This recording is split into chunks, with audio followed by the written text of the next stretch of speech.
My name is Cypher Morrison, and this week in car audio.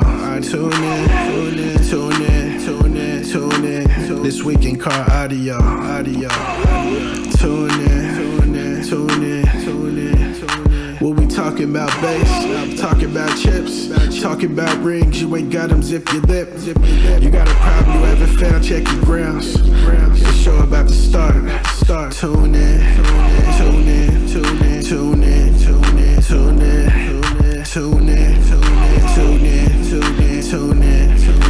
This week in car audio. Yeah. Tune in. This week in car audio. All right, guys, welcome. We're going to try this again. We are now live on Facebook. I actually saw it working this time. Thank you. Today with me, my guests are Mike, also known as Bass Cop. I'm really bad about last names, so I forget, but I do know his first name's Mike. And that would be the top left corner of your screen. Down below, we have Carlos Rodriguez. The only reason I know that is because I had a Carlos Rodriguez friend for about the last 25 years. Easy name for me to remember. So Carlos here, he is a two-time now world champion USAC Extreme class. Let's see that ring, Carlos. So this is the 2019 ring. There you go. Got the USAC and then USAC Extreme class. That's what that is right there.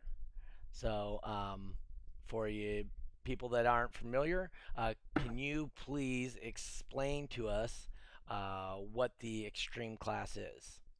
So the Extreme class in USAC is pretty much no holds, anything goes class. And typically people have like Lexan or plexiglass windshields, pretty much anything that you can do to get the most pressure in the kick. Okay. And then so can you quickly explain to us again the difference in modified versus extreme? Absolutely. So like the modified class, typically you want to have like a stock cabin. You can have Detner, you can have, that's pretty much it. You can have Detner forward of the B pillar, and all your stock panels have to fit back in.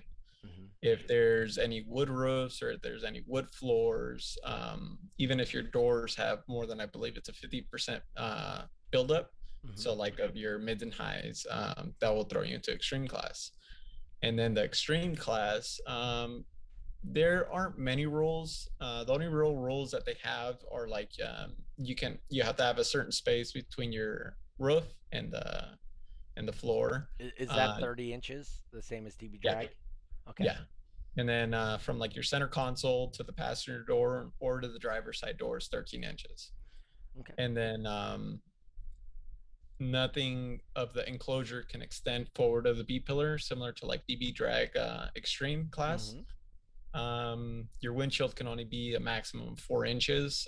Same thing goes for your passenger and driver's side windows. They can only extend out for the actual glass portion of it 4 inches. Okay. And then pretty much anything else goes. You can use metal, you can use wood. You don't have to retain anything factory forward of the B pillar. And it's pretty much just a class to see how much pressure you can get in the kick on the globe. Mind explaining that globe again, please? Yeah, so like different from DB drag, like DB drag is just a sensor taped to the windshield. In USAC, you use a 10-inch globe, and you can place this globe anywhere forward of the B pillar. Typically, the passenger kick is the loudest area. And so the sensor sits in the center of this 10-inch globe. I believe it's a 10-inch globe. Could be wrong. But it sits in the kick, and it raises it off the floor. And then that's pretty much the sensor location for that. Okay. So the difference really in DB drag is, I believe USAC has what they call legal. Is that correct? That's correct. And so legal is in the same position as DB drag, which is 12 inches over and 4 inches up, right? Correct. Okay. And so the whole idea is to build up pressure. You're two-time world champion, 2019, 2020. And where does that put you in the world for overall in USAC as far as recorded scores? So as far as recorded scores go, as far as from what I know, that's the loudest recorded score in USAC's history. I Very believe nice. Philip Scarborough is in second, and then Craig Butler's previous score to when he was competing um, was number 3 with I believe it was like a 182.3. Okay. And so that's the loudest recorded score in USAC history. Well, now that we've talked about your score, let's see that score. So we're going to put this up real quick. And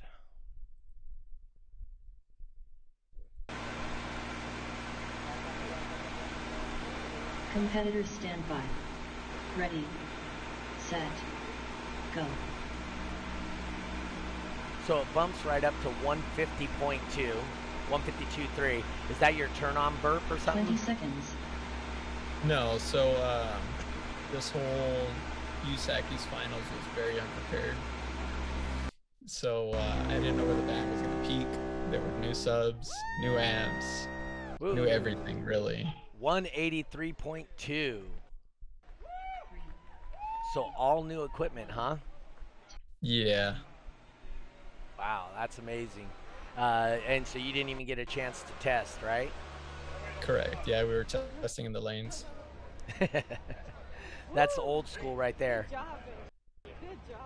A little bit of hugging, your little wash me sign on the back. Yeah, it was definitely a rough trip going there. It's first time trailering in snow, first time driving in snow. Well, you are from Vegas. There's not a whole bunch of snow happening right there in downtown Las Vegas. Right. Yeah, it usually stays pretty dry around here. We don't even get rain. Yep. So before we continue on, I'm going to introduce Mike. Is it Burba or Barba? Burba. Burba. That's what it was. I'm getting better. I'm getting closer. Mike Burba, also known as Bass Cop on social media. You have a hashtag apparently, right? Yep. So it's hashtag Bass Cop and also Bass Cop on YouTube. Tell us about what you do a little bit, Mike. I'm more of a demo vehicle for audio pipe. Basically just go around the shows and demo and show off products and answer questions. Okay. You know, we do enjoy the demo vehicle. We always suggest them to try and get in the lane, see how loud they are. And DB Drag actually has a demo class, which is Cyclone. Are you familiar with that class at all? I am. We were thought about doing it at Slamology last year, and it just didn't work out. The booth was too busy, and it's just. Well, let's click over here real quick, and let's see what it looks like when you are demonstrating your product to JP. Let's JP. See. Yeah, little Mr. JP.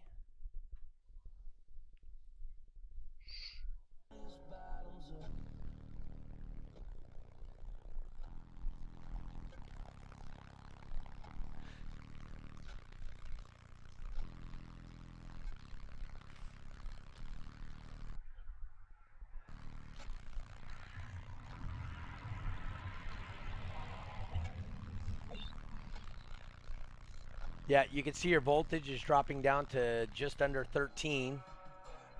Correct. 12.6, 12.7. Yeah, I was letting it idle at that point. Yeah, you almost choked him out on his on his poncho there. Yeah, that was a little rainy that. No, that's awesome. I'm glad you guys can do that. Tell us about your system. I'm running for the APNK 4,000 watt Class D amplifiers on 8 of the BD4 subs, 12s. So you it's got nothing 8. Extreme Carlos there, but I mean it makes a little bit of noise. So have you put it on the meter at all? Not the current setup, other than playing around with a buddy one night. on the SPL lab meter. With 2 blown subs, I was burping 54. I mean, that's no Yeah. testing. We just picking frequencies and burping it and see what it do. Batteries weren't really charged, so Okay. just playing. Carlos, what is your system consist of? So at the time of finals, it was FI's the 4.11s, their new Neos that they have.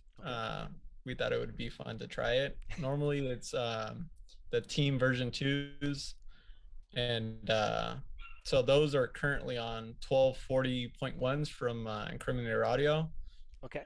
We got 4 CES alternators. They're 320s. Yep. And we're going to have Nick on later today in about 20-25 minutes. Nick's going to jump in here from Incriminator Audio also to talk about his Triple Fest event coming up this coming weekend. Okay. So you're running Incriminator amps and FI subs. Yep. FI run by Scott. Scott's a really awesome dude. I've known Scott, I believe, since 99 or 2000. Did a little design stuff, him and I. He was my original guy I talked to about doing my Sonic FX subwoofers. And, kind of when he left RE Audio and started FI, we separated our ways also. But really awesome dude. I go to Vegas for CES every year, and I go and meet up with Scott every single year. And, we still good people. We talk back and forth. It's definitely mutual respect, so I totally appreciate that. So I want to go back to Mike real quick, Mr. Bass Cop. So the reason your name is Bass Cop is because you are actually a police officer. What law enforcement are you involved with? I am a deputy sheriff. I'm actually a lieutenant for our local sheriff's office. Okay. So when Here in Ohio. So when I get pulled over and I ask for your supervisor, they're going to send for you? Probably. Depends on what shift you get pulled over on. I see videos about that all the time on YouTube. Get your supervisor out here right now. So, but anyway, yeah. So I did the big deal about this. Why I wanted you to come on is I watched your video about how can I say it? Your video was I pull people over, and the biggest question you get is, do you give out bass tickets? Being a bass head and demo guy, do you go around giving noise violation tickets to other bass heads? No, I don't. So can you elaborate that a little bit about that on your, like I saw on your vlog? Well, actually, as a deputy sheriff in Ohio, we can only enforce Ohio laws or the Ohio revised code. And under the state of Ohio, there is no sound code. There is no sound law. That's where you get into smaller jurisdictions, cities, villages. They have their own ordinances against it, and I can't enforce an ordinance. Right. So you can only enforce whatever your state codes, right? Correct. Yeah. So do you drive around and show off to your other cop buddies? Oh, they're all aware of what I have and what I do. And they're all cool with it. They're all supportive. They all love it. Yeah. So we just had a show shut down, I think 3 weeks ago in Reno, and I will say the cops, they were absolutely awesome, except for I don't know if it was a captain or a lieutenant that came in. It was the superior guy, and he came over and he wasn't as nice. But I'm sure he had his balls in the ringer, as they say, when he shows up to our event versus the local beat cops. And those guys were hella cool. I talked to him, said, hey, this is what we got going on. What can we do to keep this going without shutting us down? And it took him 45 minutes to go find what I was violating. And somebody in code enforcement had to be called, and then they had to dig through a book, and come to find out I needed an amplified noise permit in the city of Reno, But when I called the city hall to get that permit, uh, they didn't know what I was talking about. Yeah. It's So one of those that's in the books and no one knows about it. yeah. So I called up, said, "Hey, there's no noise permits. This is what I'm doing. Blah blah blah. Am I good?" And they go, "Absolutely, you're good." I go to my show. The cops show up. I'm like, "Hey, you guys told me I'm good." And I do realize when I call for a permit, it's not calling the police department. It's a city official, it's a separate city official. But no, we've had so many videos and whatnot of people uh, at Autorama. Autorama is one of our biggest shows here. It was up until 3 years ago. We had 160 entries. It was bigger than um, Slamology, with the caveat that we were only one organization there. So we were DB Drag only doing 160 plus entries. So that's a pretty good size show. And we run that whole thing in one day. So we run it day one and then day two. And each day is a separate event. So and those cops were totally awesome. There's so many videos of them coming over and sitting in the cars at Autorama and doing and just getting demos. Rusty's got some from DC Audio, so I mean he's got a few. There's some guys from the northeast or northwest, sorry, that have gotten it. I got guys that come down from Canada to compete at these shows at Autorama. So hopefully I'll get this thing back after the COVID. We're gonna see, and hopefully that's a like I said, it's a really good show, and a lot of people have a great time doing it. So Mike, since I'm still on you, what got you into car audio? I've been into car audio since I was a teenager in the mid '90s. Okay. Just got into it. Some of the older kids when I was younger, running around town. I'm like, hey, that's cool. I like that. Mm-hmm. And then I got more and more into it, and met some other friends that were into it. And then I ran across a guy named Steve Floyd, who unfortunately passed away about a year ago. Super incredible guy. Very, very, very knowledgeable. I mean, the guy, I can't even put the amount of car audio knowledge in my pinky that he had. He helped me through a lot, and he helped me through to where I'm at now. And unfortunately, he passed away, and it was a big blow, especially to this part of the country, because there was a lot of people that knew and respected him. Mm-hmm. But I give a lot of credit to him, Eric Parsley. They're just great guys. Okay. Yeah. No. Yeah. We understand that. Up here on the West Coast. Not that the gentleman last show, we had Mike McClellan, DB. We called him Old Man Mike, Pops, or Crossfire Mike. He passed away, not too long ago, and so we did a little thing to him. He's a big influence here on the West Coast. For those people that didn't listen to last week's show, this guy was so dedicated to the events. He was a veteran. He literally lived in his van, slept in his port in his wall, and would drive to shows and use his money to enter stereo competitions. So, those kind of people are definitely missed. But yeah, Nick says he's about ready to come on in. Excuse me.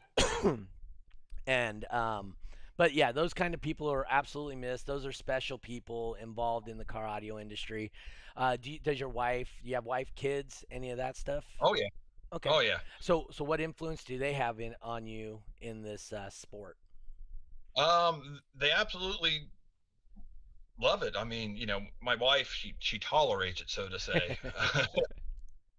No, after I started, gaining, not that I'm anybody special, but, started gaining some followers here and there, and doing the YouTube thing, she backs me 100%, and, getting picked up by Audio Pipe and kind of being their, spokesperson, that sort of stuff. She really got into it. And kids love it. They love going to the big shows. I always take one of them out to Slamology with me, and, they have a good time. Good. Yeah, it's a big deal here. We try to get in. There's Trisha coming in. I don't think that's Trisha. How's it going, Nick? Hey man, what's going on? So you know this guy there to your left, Uh, which? Tell me a little Carlos. again. Carlos Rodriguez. Hey man, what's happening? Yes sir. How's it going? Doing good. So actually, this is actually a good time for you to come in, Nick. We've talked about you before on this show, just because I've known you for so long, right? Good or Um, bad? what what about Carlos? Carlos, how about you and your wife and family? What do they do for you in this car audio stuff? So my wife, girlfriend, soon to be wife, she's like my right hand man. Like Uh huh. if she doesn't go to a show, I don't go to a show. Like Okay. I'm not loading the van on the trailer by myself. It's so either she goes or we don't go. And she's really supportive. She loves what we're doing with it now. I think she wants to demo a little bit more with it, but it's getting to the point to where it's getting a little too ridiculous. But overall, she's been with the whole car audio scene just right along with me. Cool. No, that's awesome. But hey, guess what? If you blow your amps, I know a guy. You So know, a guy that can fix them. I I know a guy. Hey Nick, so a couple of shows ago we were actually talking about how influential our wives are in our success.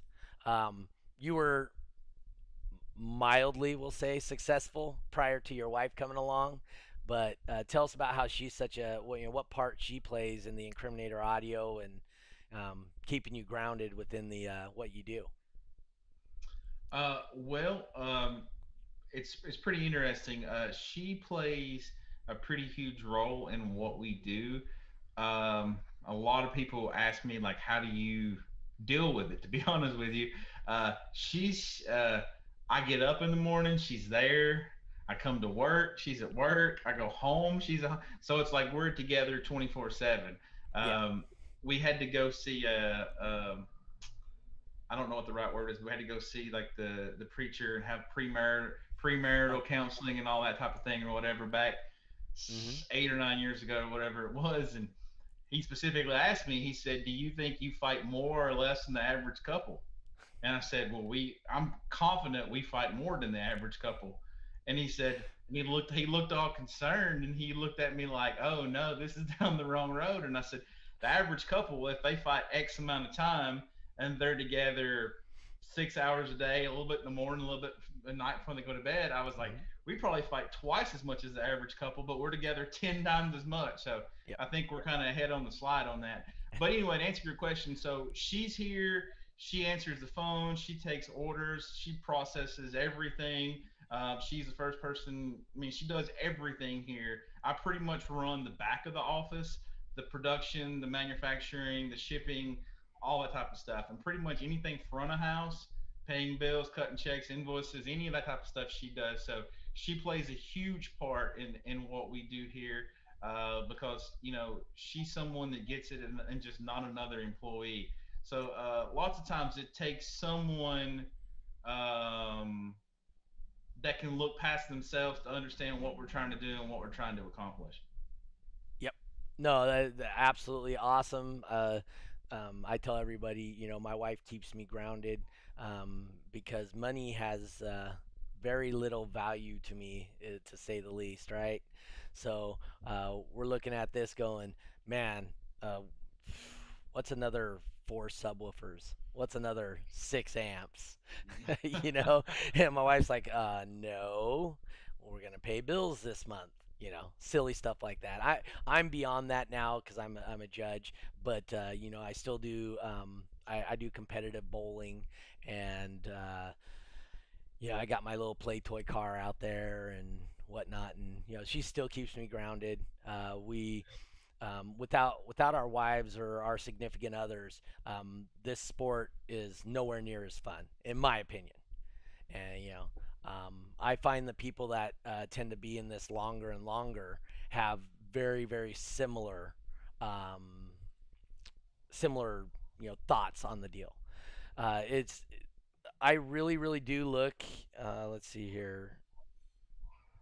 Um, it really does uh, seem that people that are in this sport for a longer amount of time are family oriented and then bring their families in. They come to the shows. I mean, I don't know how long we away, Nick, from your daughter having a Power Wheels going out here running around. How long? Uh, my little boy has already got something Oh, we're it's your working son. on. Sorry. Yeah, son. Yeah. So, Yeah. uh, I don't know if you know this or not, and I'll go ahead and tell you this. But a Okay. couple years ago, Mhm. uh, I had a conversation with Wayne at CES, and I Uh huh. said, "Hey, I think my kid was like one or something." Mhm. And I just looked at him at CES and said, "Hey, just so you know, we need a Power Wheels class or something for the kids." I was like, I got a little one in a couple years or whatever. I was like, a lot of the guys that are in this sport, a lot of them come and went. And if we're going to keep this thing going, we got to get some new blood.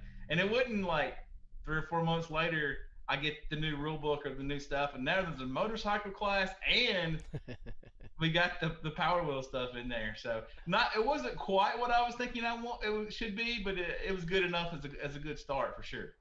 No, that's awesome. I think that's cool. So are you building a Power Wheels? We are actually have a design to build like a Power Wheel style car in terms of size and scaling, but it's actually designed to be more like an extreme car. Okay, so no access to the inside, like for somebody to drive it or anything like that. Not really. No, it's basically just like I don't know, a 1/6 scale extreme car kind of thing. Carlos knows about them extreme cars. Yeah. I've been thinking about doing an extreme Power Wheels for my son. I think that would be fun. Yeah. How about you, Mike? Well, I got one that's going to be driving here next year, and he's already talking about putting something in his car and was talking about a wall. I'm like, no, you're not getting a wall when you first get your license. We'll put a little something in it, but no wall right off the bat. Tell me you should be running an incriminator.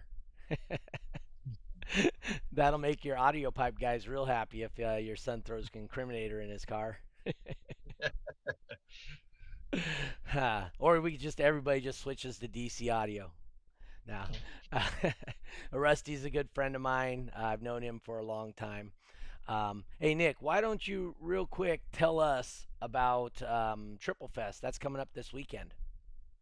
Yeah, this Saturday, 9 a.m., the show kicks off, Triple Fest. This was supposed to have been our fourth annual event. This is going to be our third annual. We got canned last year because of all the COVID excitement. But it looks like every year we've been building some good steam. So it looks like last 2019 we had just over or just under 100 competitors. So I think we'll probably have more than that. I think we're probably close to halfway there pre-registration, and we usually get a ton at the gate. So we'll probably have at least 120-ish or so. It's a DB drag triple, Mecca triple, and IASCA. So pretty much, if you're a true competitor and you want to come do it, you come out, pay a flat fee. It's $85 pre-registration or $100 at the gate, and you can run everything that you want to your heart's content in all three organizations. Okay. I I, I just had a 1X event this weekend. Did 50 cars. You need to have the Triple Fest over here. I'll show you what Well, a the car thing count about it is. is where we're located at, we have tons of events. So it's Yes. not even triples, even triple point events. Yes. Back 20 years ago, a triple was a big deal. You had to go to it to get it certified. And Yep. now there's probably two triples a month within, I don't know, two-hour drive in any direction. So Hmm. um, it's good in some aspects, but you can't really have the really big crazy show because people are like, oh, I'll just go to the next one. Yeah, so I am, as you know, the DB drag judge for the West Coast, and because of that, I do keep a pretty, I wouldn't say a tight rein on it, but I do limit the amount of multi points out here for that exact reason. When we have a 3x, I want it to mean it's a 3x, and we get people that drive from Vegas, we get people that drive from LA, Reno, Washington, Idaho, Utah for a 3X. And it's supposed to mean something, right? Because a 1X event is a local event, a 2X event, in DB drag speaking, a 2X is a regional event, and a 3X is supposed to be a national type event, right? So I do truly hold those in a special place when I run my events. So I do understand that, and but it is awesome. So what do you guys give away food or any of that, or is there food vendors, or what's going on at your show? Yeah, we have food vendors. So basically, you come out and we got everything there, kind of on location. There's not a lot of extra freebies or anything like that. The show costs a Oh good yeah, five figures to put on. So typically speaking, we've pretty much lost money every year we've had the event. So it's kind of a tax write off kind of thing. So it's not. I don't know anywhere you can go and spend less than $100, and you could literally run every format and everything there is to offer, yeah. and get tons of points. So basically, I'm a competitor guy, so like the Hmm. show is basically intended for competitors, and we'll have people coming from as far away as Ohio and places like that are going to be down here. So it's a pretty good time, and one of the big complaints about these big shows is they typically run 2 days, Hmm. makes a big mess. So the idea behind this is the show starts 9 o'clock on Saturday. People typically take off work on Friday, drive down, and then they can go home on Sunday. So you really only have to miss one day of work at most, and you can come down and load up on a gazillion points and be on your way. Okay. Special guest this year, I hear. Uh, well, pretty much all my friends and folks are coming. I don't know who you. I mean, Okay, Jonathan Price. I'm Jonathan just Price is coming. Wayne and Celise are there. coming. You go. I mean, pretty much everybody. I got all the Excess Power guys coming. I mean, all the Sundown guys are coming. So pretty much everybody's coming. It seems like. Yep. So sundown, I'm betting Christopher and Nathan Munson will probably be there too. Um, I don't know if the Apex guys are coming or not. I know what? Jacob, Derek, Brandon, Brian. Some of those guys are coming. I bet Christopher makes it there. Christopher Well, don't maybe miss so. Maybe much. so. He's kind of in that clique now, so maybe so. Yes, sir. So anyway, so for those people checking this out, you can check out Triple Fest. Where can they get information about the event? They can go to our website. We have it under the About section on our Okay. website. Triple Fest, the button you can click, or you can go to our Facebook page, and we have the link on our Facebook page. It's posted.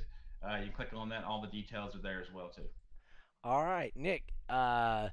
You're with Incriminator Audio. Any other plugs you want to put in before I bounce you, Trisha? Uh, no, I think everybody knows the plan. So hope to see everyone this weekend. All right. Hey, thanks for coming in and talking about your event. I'm gonna follow up with you after the event, and so I could talk about it next week and just kind of the information that happened on during your show. All right, All man. right. Sounds good. Talk to you soon. All right. Thank you for Bye. coming in, and thanks for being here. All right. See you. Bye. Oops. Tried kicking him out, and this is the first time I tried kicking somebody out, and it didn't work. Kick yourself out. Oh, remove. There we go. Oops. There we are. We're back. Okay. So Carlos, sorry about that. I just wanted to bring Nick in. Nick's a really good guy. I think he does a great job with the Incriminator Audio. His customer service is really good with people. I'm sure you're aware of that by running his products. But what got you into car audio, Mr. Carlos? So let's just make sure I was unmuted. I want to say I was like 12 years old, and my dad let me build a box for one of his little trucks, Okay. and that's where he messed up because ever since then, we just kept pushing the envelope. Like I think it was a Toyota Tacoma, Okay. real old school. I think it was a 1988 square body, and he let me. It was a 212 setup that he let me build a Extended box cab for. or standard cab? No, standard cab. Okay. And that what started it really. And ever since then, like it just slowly progressed into this uh lovely addiction that I have, I guess you would say. Um, So So is he still part of it today, or? Yeah. So like every year he flies out or he drives out to finals for USACI, and then he gives me a hand there, helps me tape up the cabin, anything that we need, if anything last minute. He's always super supportive. If there's any like I guess questions, I always refer back to him and run it by him, even if he's not real fluent in like car audio. Mhm. He always has the right answers, I guess you would say. So he was pretty much the main influence of why I am here today, as far as car audio is concerned. He got me started, and now that's where all the money goes. That's where all the money goes. Yep, yep. No, that's great that your dad could be part of of what you do. That's awesome. My dad, I'm a judge, and when I do my shows in Reno, Yeah, he still comes down to almost all my shows. Uh, it's it's cool to have your family come in and help. yeah, My kids, I know you guys don't know me. My kids helped me run shows from the time they were 10 years old. Now my oldest is 26. So she doesn't help me do shows except for when I'm in Reno. It's an opportunity for me to pay her a little money, yeah. and I probably pay her way more than I should. But she does an awesome job, and all these people, the guys that have been around actually know my kids because I actually have a picture on one of these times. I'm going to bring it up on here, but I have a picture of my son when he was about 4 years old, and like I said, they call me the auctioneer. And so my son grabbed the mic at Autorama one year and grabbed it and started doing blah blah blah blah blah blah blah blah blah. And he's like 3 years old, and so I got a great picture of that of him doing that Yeah. back at Autorama. So like family is a big deal, and another thing that I found too is not just your family, but the people that you surround yourself within the community become like family for you guys also, right? Yeah. I mean, it's I mean, how many people do you hang out with in car audio still, Carlos? That I mean, outside of at the competition. Outside, like 5, 6 people, Yeah, maybe a little bit more. and on relatively like a daily basis, right? I mean, it's in Yeah. a few times a week. What about you, Mike? How about you? I mean, how many people you guys hang out with outside of the car audio thing when you're on your free time? It's not. We only have a few friends that we consistently talk to or hang out with. I mean, most of my car audio friends are in another state. Yep. Some I talk to almost daily. Some I talk to every couple weeks, and um, all the big wigs with audio pipe. They're of course down in Miami, Florida. So Okay. it could be days or weeks before I talk to them sometimes. Hmm.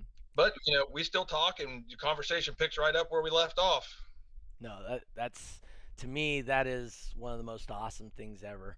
Um, I'm gonna show you guys a quick video. If you guys got the second device, go ahead and watch that here for a second. I am going to pull up me doing top dog. Let's see if I can pull this thing up real quick. So what you guys are about to see here is Dave Bradshaw's event this weekend. It was Team Send It Dave birthday bash. So one of our big teams around here, I think he's got like 9 or 10 members for his team, all local guys to Sacramento. And so he held an event this weekend, and we were talking about, he was on the show last week, and we were talking about how I help people out, and I could literally jump in any car and do a good base race number. So without further ado, let's see what that looked like.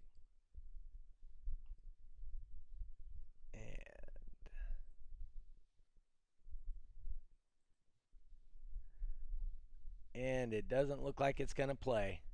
Oh, that was a horrible thing.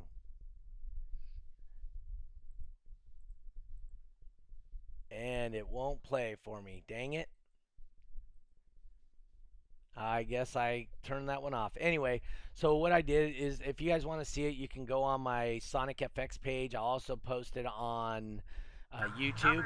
Oh, there we go. Seems to be working now. Nope. So so what happened is we started the top dog event, and we got about, I don't know, 3 or 4 cars into it, and I called Mike, or I called Dave out. Got right in the camera, says, "Watch this. Later on today, I'm gonna pick whatever cars in the lane when Dave's in there, and I'm gonna beat him." And so he's actually won probably right now of my current competitors. He is probably, if not the most successful top dog guy we have right now. And so I get in this other guy's car, Josh Tatu from Reno, and he's sitting there and he's at the event, and he jumps in. I say, "Hey, dude, you mind if I borrow your car?" He says, "No problem." I get in his car. I do 129.9 3 times in a row. And then I go, "All right, this time I'm going to call it." So I'm going 129.9, 129.6, 129.5, 129.4. And I'm calling back and forth. And it's difficult to call it and run the bass knob at the same time. So I busted out so we tied 3 times, and the fourth time I busted out. So I was just telling people, even you, Mike, you can be a top dog guy or a base race guy. It is that easy. Well, I get props to those guys because I tried it once at a local show in Dayton, Ohio called Slammer for Soldiers, and it wasn't as easy as I thought it was. I thought it was just, I'll just twist it a little bit, we'll get it there. No, I ended up busting. So How about you, Carlos? Have you tried Street Beat or Base Race or Top Dog, any of those formats? Well, Yusaki doesn't really have a extreme street beat anymore. Oh, okay. It'd be pretty cool because I think I can do a pretty good number that I've done in the garage. Last year CES, I did try base race, but the van wasn't loud enough at the time to do 159.9 class. You could do 149.9s. It can do 159.9s now. But neither here nor there. I've tried it like once or twice. I used to have a previous build that we drove out to California, and we played in DB drag. Okay. Blew a sub like halfway through the run, but other than that, maybe like 3-4 times that I played in DB drag. But other than that, we haven't really taken it to that point yet. Okay. I think we can do 169.9 class. That'd be interesting. Bring it. Mike, let's. How about you? So I got a question for both you guys. When you are building something, Mike, you build your own too, correct? Or you assist in the build?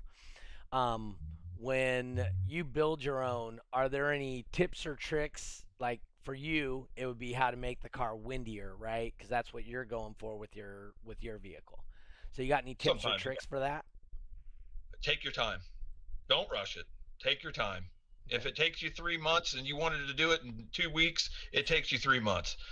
That's the biggest tip I start off with is take your time. Okay. How about you, Carlos? Any tips? I think the biggest tip that I would have is say you have a goal. Doesn't matter what you do. Are you demoing or you're gonna compete? As long as you're focused on the goal. For me, I was all over the place when the van started. When I first started building it, I tried doing it the budget way, the steel cage, not as thick of material, when in the long run, it would have been cheaper to do it that way. Mm-hmm. But I guess the biggest tip that I would have is, I guess if you have a goal, just shoot for it. Just like Mr. Base Cop said, as long as it takes to get to that point, it'll always be worth it in the end. Mm-hmm. And if you do shortcuts, you're going to go back and you're going to spend twice as much to fix them like you should have did the first time. Yeah. I mean, I can't count how much money I've spent on fixing. I'm only going to run one aught wire and so this is the biggest one I see too with that is guys come in the lanes and they're running 12 gauge wire to their speakers. Zero reason to run 12 gauge wire. If you can't step up to 8 gauge or what is appropriate, wait a little bit, save some money, and you will absolutely notice the difference in 8 gauge wire versus 12 gauge wire on how loud your system is. Yeah, you ain't lying. Yeah. Yep. Just recently I upgraded from 8 to 4 gauge, Uh huh. and it Scott Van Riper, Uh huh. he's the one who suggested it. He's like, trust me, it's worth it. Sure enough, 5 spools of wire later, and the amperage dropped down on the burp score. The score went up. I don't know how much exactly went up, but because I don't have like solid temperature humidity versus temperature and humidity of 8 versus 4, Hmm. but well worth it. So, what else have you recently bought to help with your, fine tuning your vehicle? Well, the most recent one was the incriminator audio amps that my buddy Jeremiah Hmm. Becker Yep. and Thomas Lingard, because I used to have like what was it, 6, 7Ks, Uh huh. and they just would not work in the van. And I spent time and time fixing them and fixing them. And finally, one day, Jeremiah approached me with an offer that I couldn't refuse for the incriminator amps. And then, so that has to be like the latest of what we've done to the van to get it consistently, everything working the way it should. Um, but yeah, that was the latest upgrade for that. And you also bought a term lab, Yeah.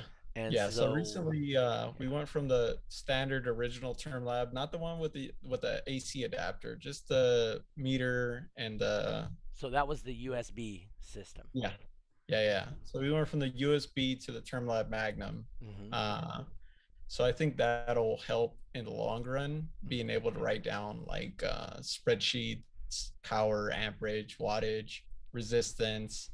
And with every change that I do, now I have to record all that data, but it makes it life so much easier versus reading a voltmeter and an amp meter. And then you go to read the AMM1, which is a great tool for when you're in the field. Yes. But when it comes to testing, like you only have so many hands, Yes. and everything's on the term live screen now, which I pushed it off as much as I could. But I think it finally came to that point to where I had to spend the money, and so far I think it's worth it. Yep. So one thing we're going to discuss next week on next week's show, we are going to have Ray Choi and Don Hebig on here, DB Don, and what we're going to talk about is the evolution of the car audio industry as it pertains to competition. So the speakers and mics and all that stuff that we started with to what it's become now. So what you're talking about was a analog signal, was the USB. So it produced an analog signal to the computer. Like I said, I'm kind of a geek, so this kind of stuff really interests me. And now it produces a digital signal to the computer, and those changes have changed slightly. Now the SPL reads very similar still, but there is all the extra data that you're getting with the new Term Lab Magnum versus what you would get previously on just the USB version, right? So that's cool. So, Carlos, do you have any mistakes to stay away from? Like big mistakes you made that cost you money or cost you a championship or cost you an event? Um, what did you have? Do you have anything that you can share with our competitors that might be new to this sport? Definitely. So if you have a 2-channel O-scope, Hmm. you only hook it up to the master amp if you have strapped amps. Oh, I've blown 6 amps that way, and I didn't realize what I was doing. And so that repair bill was definitely it hurt. In time when testing could have been done and all that stuff right before a show, and of course sparks start flying, smoke starts pouring out of the amps, and you don't understand why. But I learned that because there's really, from what I've seen, there was no information on O scopes. no. Yeah, they don't tell you hook the positive to the master, the negative to the slave, and that's incorrect. Don't do that. Yeah, but I've blown about 6 amps doing it that way, and I didn't realize it until the sixth one that I found out that you're not supposed to do it that way. I will say that's the very first time that we've ever had that as one of the suggestions of, watch out, don't do this. And that's a great one. Never even thought about it. I just do it automatically. So it's, like I said, so my mind works whatever way it works. So you don't know what somebody else doesn't know until, they prove that they don't know it. Mike, Mr. Base Cop, any things that you know of that cost you money or that you can help maybe steer a newcomer away from doing? Um, Listen to the guys when they talk about the music that you choose, or the track that you choose, and clipping and all that in it, because it is real. Make sure your gains are set correctly, whether with an O scope or whether you're doing it with an SMD.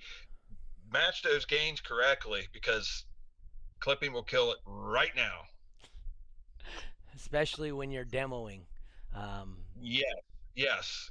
they do not like to clip. And we'll smoke them too. These guys drop down in the 11s and 10s, and oh, I'm fine, and then they wonder why they blew an amp. Gee, I don't know. Yeah, no, there are not a whole bunch of amps that like 11 volts, and I don't know a single amp that likes 10 volts. So I've seen it many times, and you try to say, hey, you might want to charge your batteries, or figure something out. I try to help everybody I can, but there's just some people that I guess they'll have to learn by experience, just like we all did. yeah, yeah. I mean, there is nothing better than experience, right? You can tell someone until you're blue in the face, but until you get that experience, you'll never know. I'm going to try one more time to pull up this.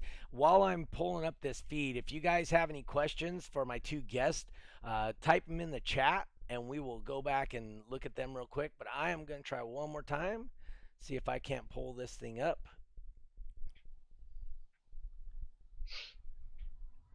And it does not want to play.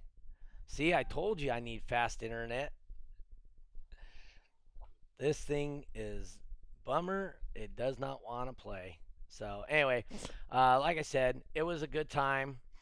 Dave and I joshing back and forth. We have other shows coming up. Then we don't have any other shows set up currently, but I did halfway confirm we have 4 shows in Fresno Friday nights. I want to bring this real quick. Tiffany, she's from Barbados, and she lets Mike know, says, I know some people who think the clip light is decorative. They usually learn the hard way that that's not very decorative. That's a fact. Or that their bass knob or their gain is a volume knob, right? Their bass knob is a volume knob. It is not volume. Just in case you guys don't know. So I got 4 shows confirmed in Fresno. That they're going to be Friday nights, 1 a month. Then in Reno, I just got a call from Baldini's and also from Tyler Bailey. We are going to have at least 4 shows in Reno, probably closer to 6 or 7. And one of the shows in Reno, we're going to have Wayne Harris and Celise Harris come out as a special guest during that event. We'll make it a 3X event. We'll have a great time. I don't know if it'll be at Baldini's or if we'll do it at Tyler Bailey's shop. He's got a brand new shop opening up. That's Low Hertz Car Audio. So all these things are really cool. We're breaking off. Nyman, the Saturday night shows for Nyman are coming up really soon. We're getting those all going. I can't wait to get those going. Those are always great shows. Dave Bradshaw and Team Send It, they're trying to put together a group of shows in Sacramento also. We will probably make those Saturday nights. I just want to say that it's Brian Nyman who introduced us to these night shows, and holy crap, everybody loves them, just like you in Vegas there. It's 112, 115 in Sacramento during the summer. So Yeah. night shows and everybody gets to do the low glow, right? So you got everybody's cars glowing. Even the Right. regular DV draggers do that out here. So I'm sure they do that in Vegas too. I've seen quite a few cars. Um, anyway, so we are running up on an hour. I'm not really seeing any questions for you guys over here. I do want to thank you guys for being part of the show today. So thank you, Mike Burba and Carlos Rodriguez. You can check them out. Mike, would you let us know how people can see your stuff? You can Google hashtag base cop and it pulls up a bunch of stuff. You can YouTube base cop, and you can look up audio pipe blazer on Facebook. Okay. And obviously, you want to thank Audio Pipe for what they've done for you, and I mean, a great company for you, correct? Absolutely, absolutely. A lot of people hate them, but it's one of the best companies that I've ever had dealings with. Um, love all the guys. J Rod, they're the greatest. That's great to hear. Carlos, um, uh, how do people see or get to interact with you possibly? So pretty much I just mainly stick to Facebook, but they can find me at Carlos Rodriguez. And yeah, I don't really do YouTube videos or nothing else really. But they can come and check you out at a show in Vegas, right? Absolutely. Yeah, maybe we'll make it out to California, Reno one of these days. We do have the SEMA Showdown coming up. Well, it's in November, and we're gonna have DB Drag there, and Usaki, Mecca, and that's gonna be a good time. We should have a ton of vehicles out here, show cars and base vehicles. I believe it's a 2-day event too. Okay. And that's in November? That's in November. Are you going to judge that show, or is somebody else going to judge it? I have not even heard about that show yet. So okay. I'm guessing that would be Chemo probably will come down for that. And I may be in Vegas myself that weekend, but I'll be there to take people's money at the bowling alley. So there you go. Just because that's how I roll. But like I said, so stay tuned. I really want to tell everybody, I can't stress this enough. I am more than excited for next week's show.